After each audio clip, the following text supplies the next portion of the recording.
Hey, 376. So this week is training philosophies, and this can be tricky because when you generate or write about your philosophy, there's two philosophies I'm going to ask you to write about, and this article from the NSCA is a good one to start with and review, because so this idea of your coaching philosophy is the why. What are your values? What are your beliefs, right?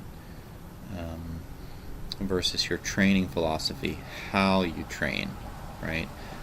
And so while I think this article gives you a nice sort of overview, or at least a starting point of what philosophy is, the second article is actually really old. It's from 2006, and it's by Alwyn Cosgrove. And I took this from T-Nation. And what I like about this article, and that I want you to follow, is Alwyn, sort of puts a major subheading. So like his first one is look at the majority, and I like what he says. Even though this is from 2006, right? 80 to 90% of the population, 80 to 90% of the time, will respond best to either total body workouts or upper-lower body split, right? Or he says rather that 90 to 90% of the population will be a total body or an upper and lower body split, right? Something I'm unlikely to be swayed on in my own experience. This is what I found over time to be true. Numbers may not be exact. And I like how he clarifies, read my entire statement. I'm also saying that 10 to 20% of the population will not respond best to total body workouts, and that 10 to 20% of the time these programs won't work.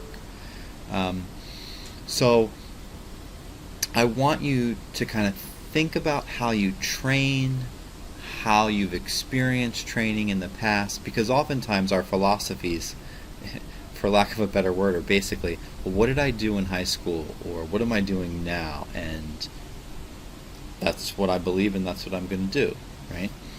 And I think there's one statement in this one. Where is it?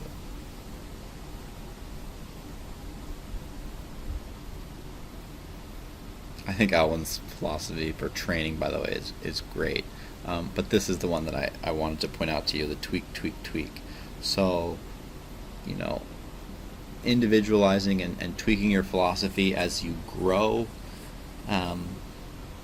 getting feedback, being open to considering other training styles and methodologies, and always thinking about why, right? If I could summarize my coaching philosophy, or at least one piece of it, is always, why am I doing this? Why am I doing this exercise? Why am I doing this set and rep scheme? And I'll also, be real with you, sometimes in the case of my dog's philosophy is to greet other dogs by being as loud and as vocal and intimidating as possible, and then when she goes up to them, she's like, plays and has fun. Okay, so I think I was saying my coaching philosophy, the why, I always want to have an answer for why I'm doing something. So there's two articles. There's the NSCA article, and then there's Alwyn Cosgrove's article on his training philosophy. So I want you to read both of those articles. The slides, there's only a few. It's the Russian principles of training, or the Soviet Union's principles of training. It's just exposure to another type of sort of grounding points. And you want to ground yourself in your philosophy so that when you are challenged or you are approached with a new training style or a different way to train, a different tool in the weight room, you should feel confident in how you can evaluate those training systems or training styles or training methodologies. And I'll use the why example. I mean, if someone were to show me this new ab machine or this new version of a kettlebell, or when the shake weight came out, it's a weight that shakes and vibrates, right? What do I know about physiology or the why of how that training method will influence my program or the program of the individuals I'm training? Okay, so 3 things for you to look at. The assignment this week is twofold. I put some instructions in developing your philosophy in a Word document that I want you to look at and reflect on. And essentially, the idea is you're generating a philosophy paper right now that you're going to work on throughout the rest of the semester. And for the starting point, I want you to read those 2 PDF articles, and then I want you to just create a draft, and I want you to format it just like Alwyn Cosgrove's article. So, just write a headline for each item in your coaching philosophy, the why, and then your training philosophy, the slightly more specific version. And, look, it's okay if it doesn't make sense, if the coaching and the training seems like you're not getting a grasp of it, just write. And I want you to have 3 bullets with a paragraph each for your coaching and training philosophy. And if they mismatch and don't make sense right now, that's okay. The hardest thing usually is just starting. And I've put down a few, and I borrowed this, by the way, from one of my colleagues at Springfield College, great strength coach, Dr. Brian Thompson, and a great guy. And so here are some questions that he asks his graduate level students in strength and conditioning. Okay, so you can use this as another potential example. The last thing I want you to do this week is I want you to consider picking a book to read.